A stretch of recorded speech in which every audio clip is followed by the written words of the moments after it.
Hello fellow Misfortunates. In order to make good use of Misfortune's biggest strength, which is her item flexibility, I've created a flowchart you can follow in your solo queue games for optimal results. So in this video, you will learn exactly how to use this powerful tool and how you need to adapt your playstyle according to the matchups. I will show you when and how to use each of Misfortune's abilities, give you optimal items and rune paths for each situation, and demonstrate all of this on the basis of real in-game examples. First things first, you can easily download the flowchart to your computer by following the link in the description, and then simply right-clicking the image to save it.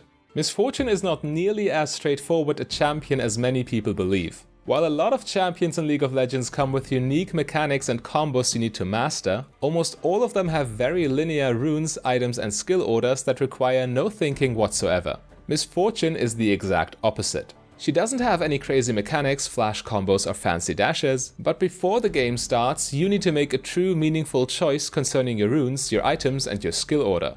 Messing up with Misfortune in-game is quite hard since her kit is very beginner-friendly, but messing up your pre-game setups with this champion is all the easier.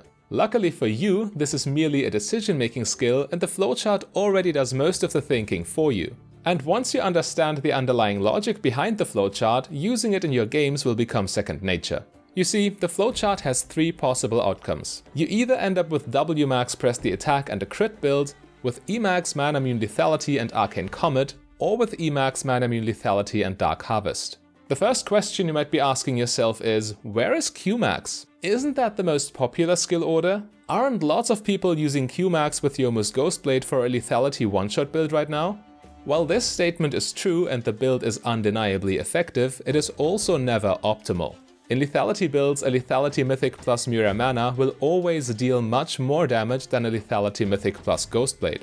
At the same time, starting the game with Tear of the Goddess allows you to spam E in lane, which also applies much more pressure than any other laning strategy.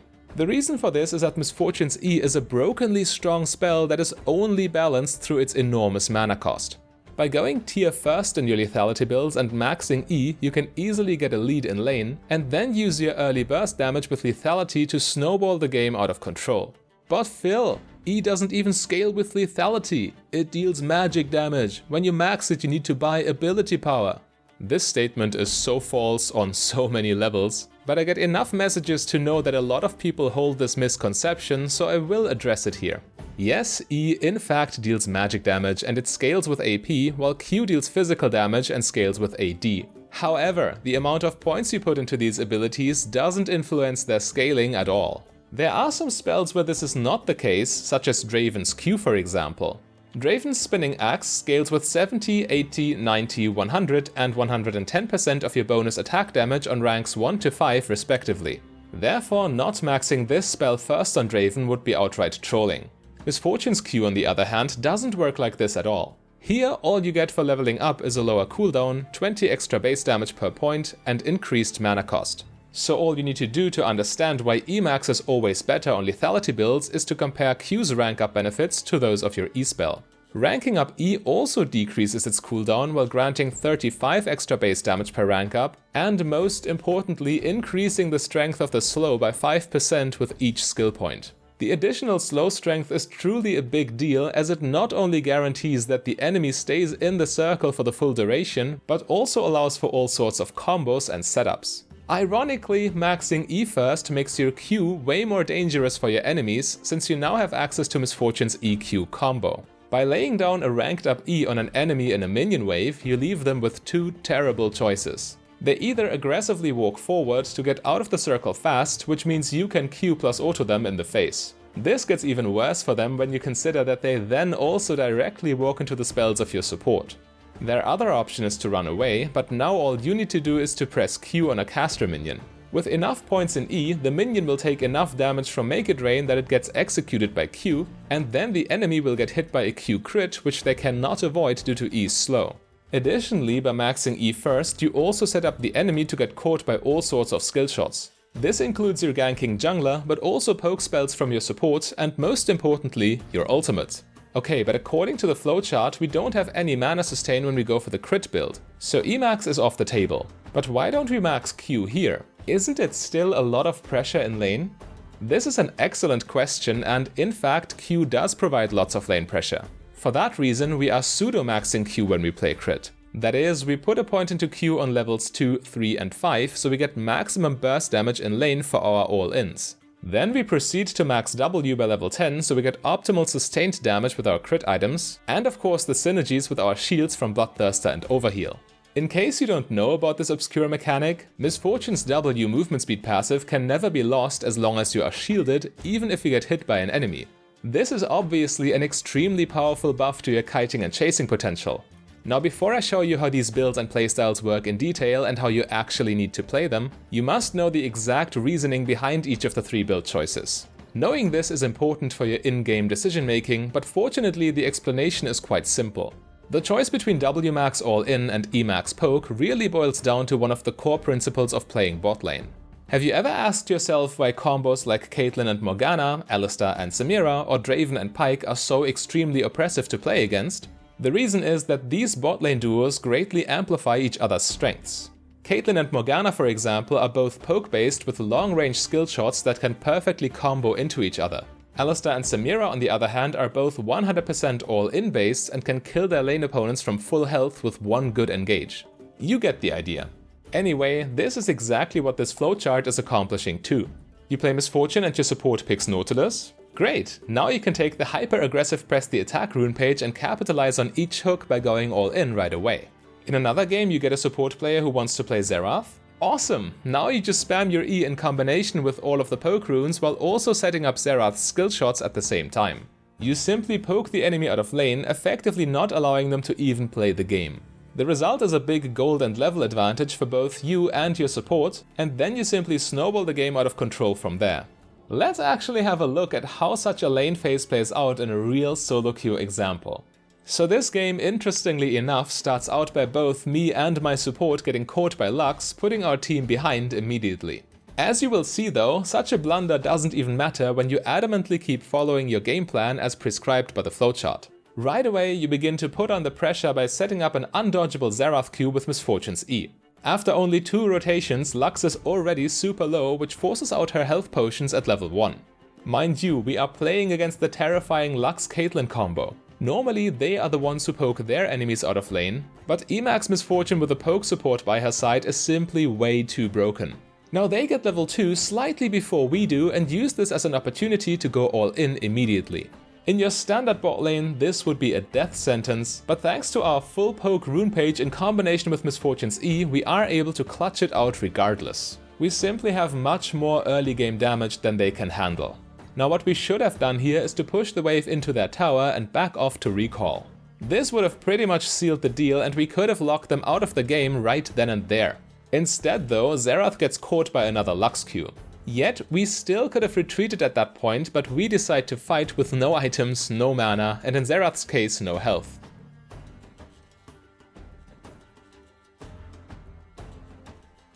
Are our enemies now able to compete with us in lane after getting 2 free kills here? You probably already know the answer.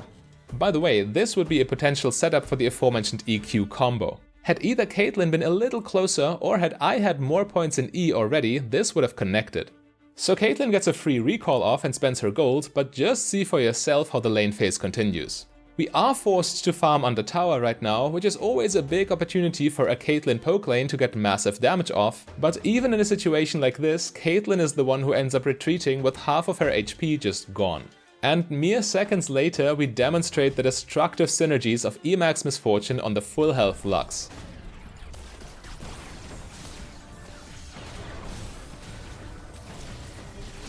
Not even Lux's shields in combination with Caitlyn's summoner spell heal are enough to save her from the vortex. Now Lux has just respawned with full health while we are still weakened in lane, but watch what happens next.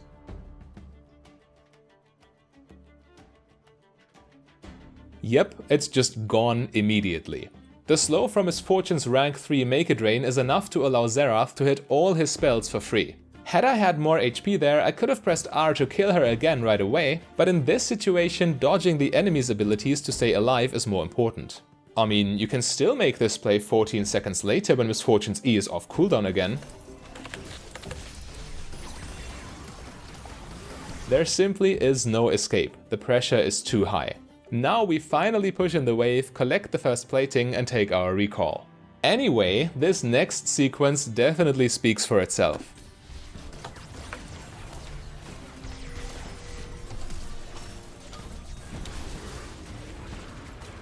Oh, please, please, please, please, please, please. Okay, thanks.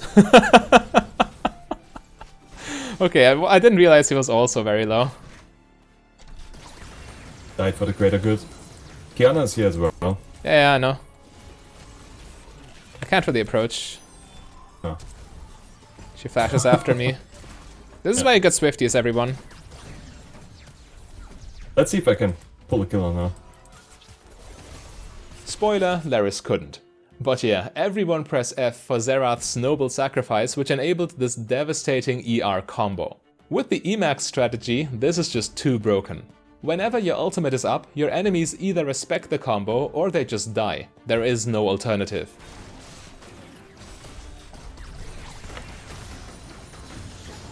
Now before I show you how to smoothly transition from lane phase into the mid and late game with this build, let's first have a look at how lane phase plays out with the all-in playstyle. We have a Nautilus support in this example, and according to the flowchart, we pick the W-Max crit build with Press the Attack here. First of all, getting your minion kills in lane with this setup is ridiculously easy. Between Legend Alacrity, the attack speed chart, and your W, your auto attacks feel very smooth and allow you to comfortably time your last hits. Additionally, all this attack speed enables you to push much faster than any other AD carry, so you can always get the level 2 advantage, creating an opening for your all-in support on which they can capitalize. Was it a cannon minion? No. Okay. You got hooked. I did. Then pay with your blood. Oh, nice. Good one. We pay with Vayne's blood if that's alright. Yeah, that's alright. The level 2 spike in bot lane is so ridiculously powerful that we even end up winning the exchange despite me taking a tower shot here. So obviously me getting hooked was quite terrible, but at least Nautilus reacted correctly. Yeah, and we definitely got the better of them. Also, Vayne is losing so much stuff there. But yeah, this is also why I like this rune page better, because you get access to Legend Alacrity, which makes the early game so much stronger. Triggering Press the Attack early levels is so much more reliable with those extra 3% attack speed. Now you carefully manage your minion wave with naturally high attack speed, saving your mana for the occasional Q bounce. You should think of the attack speed in your runes and items as a kind of pseudo mana sustain.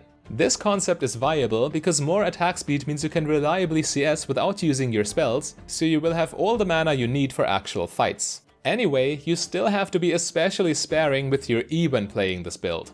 In contrast to the Emax path, you cannot really afford to pay the huge mana cost all the time, and without the Emax rune page, the payoff is simply not there either. Therefore, being patient and reactive in lane is crucial, so you only end up taking fights you will win. If your support doesn't find the engage, you simply keep farming for your amazing crit late game and stay as safe as possible. If they do find their engage, however, you are ready to take full advantage of the opportunity with your Press the Attack burst combo.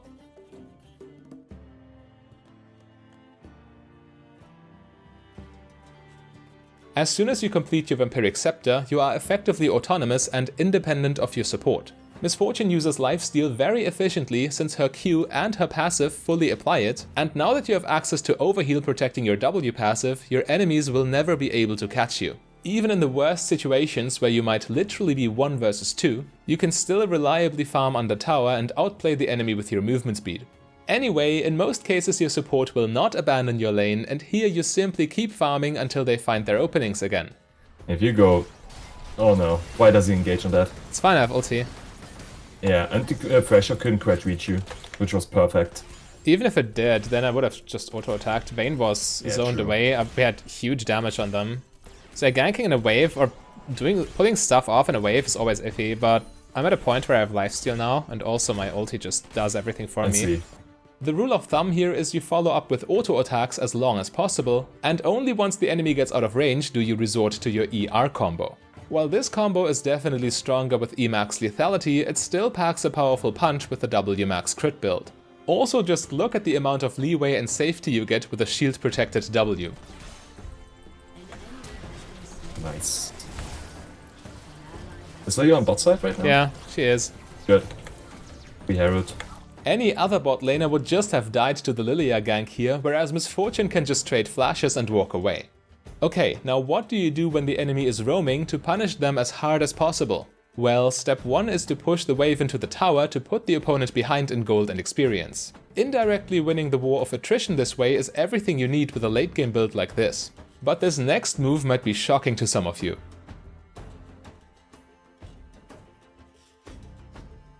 To the untrained eye, we just wasted MissFortune's most important spell. In situations like these, however, proxying the incoming wave with your ultimate is absolutely brutal for the enemy. Not only do you get a bunch of CS right away, but the amount of pressure this puts on the tower is backbreaking. Vayne is now trapped trying to farm with no counterplay whatsoever, and the coming minion crash dive is inevitable. As I've said earlier, this MissFortune playstyle doesn't rely on ultimate at all, and as long as you can stay in auto attack range, your single target damage is just as high. Okay, quiz time. Look at the following situation and tell me when and why exactly I use MissFortune's ultimate here, and why I didn't use it at any earlier point in the fight. Oh, interesting move from Nautilus there. It's pretty naughty of him. Okay.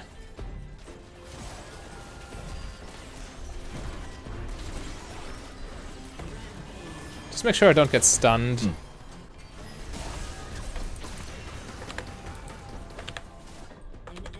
Nice. Good. Good enough. So as some of you probably answered, this press the attack MissFortune build is a deceptively strong duelist. Using auto attacks against Vayne allows us to apply lifesteal and kite away from the wall, while also being unavoidable. Afterwards we hit Lilia as soon as the stasis effect wears off, but there is no way we can outrun her to stay in range. This is where we finally press R to still get damage off while we cannot auto attack, which allows Laris and Nautilus to secure the kill. Okay, now that we have seen a side-by-side comparison of laning with Emax and laning with Wmax, let's look at how you should proceed in the mid-game with the Emax path. Quick side note, the Dark Harvest version of Emax doesn't differ at all from Arcane Comet in terms of playstyle. Dark Harvest simply gives you better and more reliable damage in the mid and late game, and you can consistently farm stacks in lane against opponents who have no heals or shields with which they could weaken your poke damage. Against champions like Lux though, you need the extra pressure from Comet in lane to overwhelm the defensive spells. Now at minute 14 the tower platings are falling off, which means all of the tier 1 towers are way easier to take down by sieging. Xerath is currently helping out in mid lane, and since Emax MissFortune is super good at teamfighting, your play here is to join mid lane as well. Lux and Caitlyn do not react at all, which allows you to click the subscribe button and take mid lane tower uncontestedly. As you can see on the minimap, Riven just teleported bot lane, so there is no reason to return there in this situation. Instead, it is best to cover the now empty top lane to both create pressure and to not let the farm go to waste. And as long as you can see all your enemies on the minimap, it is also safe to stay and push the lane by yourself. Qiyana is the only person who could show up here, and with rank 5E in combination with Boots of Swiftness, she is not a threat to you. Currently, the enemy team is under a lot of pressure due to mid lane tower difference. The reason is that mid lane towers are a huge source of vision and allow you to see where the enemies are invading and when they are trying to rotate. In order to not lose jungle control completely, our enemies would have to group in mid lane to take our mid lane tower as well, which we need to match and prevent by going mid lane ourselves. Interestingly enough though, the enemies just disperse, which simply leaves Lux and Caitlyn overextended. It is no real surprise here that this 2v2 situation plays out exactly like during the actual laning phase. Now that mid lane tower is uncontested again, we are free to collapse on Mordekaiser, who is overextended in the bot lane. As long as you avoid the Mordekaiser ultimate, nothing really matters. You simply attack the closest target and cut off their escape paths with E. This won't ever work. At least it shouldn't.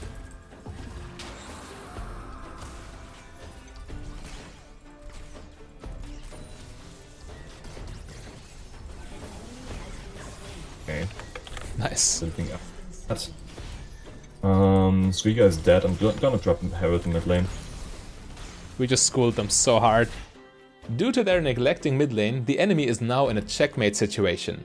Laris is pushing down their inhibitor with Rift Herald while they just died to us in bot lane, giving us a free push as well. Losing 2 inhibitors makes it impossible for the enemy to defend Dragon and ultimately Baron too, since they are busy dealing with super minions in their base. From here, all you need to do is to break open top lane. Overall, a perfect example of how to first crush your lane with Emax MissFortune's pressure, and then how to bring your lead to other parts of the map to snowball the game to victory. So now let's look at how these concepts apply to the Wmax strategy. After soundly winning bot lane, you of course want to bring that lead to the other lanes as well to snowball the entire map. The original plan is, therefore, to siege that most important first mid lane tower, but I stupidly run into an Orianna ultimate and have to lifesteal in the jungle before I'm useful again. Fortunately, Annie takes the tower in the meantime, and we then try to siege the tier 2 tower by brute force. This is obviously a mistake since we are not grouped, and since we could have easily taken down the free tier 1 tower in the top lane instead. The only reason we somewhat get away with this is that I'm so incredibly fed from the lane phase. Anyway, giving Vayne my shutdown gold is her chance to make a comeback happen. So just don't be greedy like me and you should be good. Since there currently is no objective on the map that we need to control, your best macro play here is to simply push the closest lane past river and then roam towards your teammates for a potential fight. As soon as the dragon is respawning, however, you go there and take it while it's free. When you are ahead like this, the enemy won't be able to challenge you. So take the free stuff if you want to win the game. But let's take a moment to appreciate how crazy Kraken Slayer is on Misfortune. Okay, Lydia is dead. One auto Q auto combo is enough to annihilate the opposing Lilia. Now that they are at numbers disadvantage, the enemy has no chance to defend their mid lane against our Rift Herald. Dropped already. Okay, So they have no good then I way don't of need to defending respect this. it. I was playing around ulti before you said Yeah. that. I said it at the moment that Drake dropped already. Okay, I thought maybe to remind you. well, my ult is still available. Yep. Nice. Oh, come on, Vayne. You can't do that right now. For some reason they still try though, but they would have been better off sitting back and defending their Nexus. Anyway, if you want to learn more and see how I use this flowchart in a full game with live commentary, then click the link on your screen right there.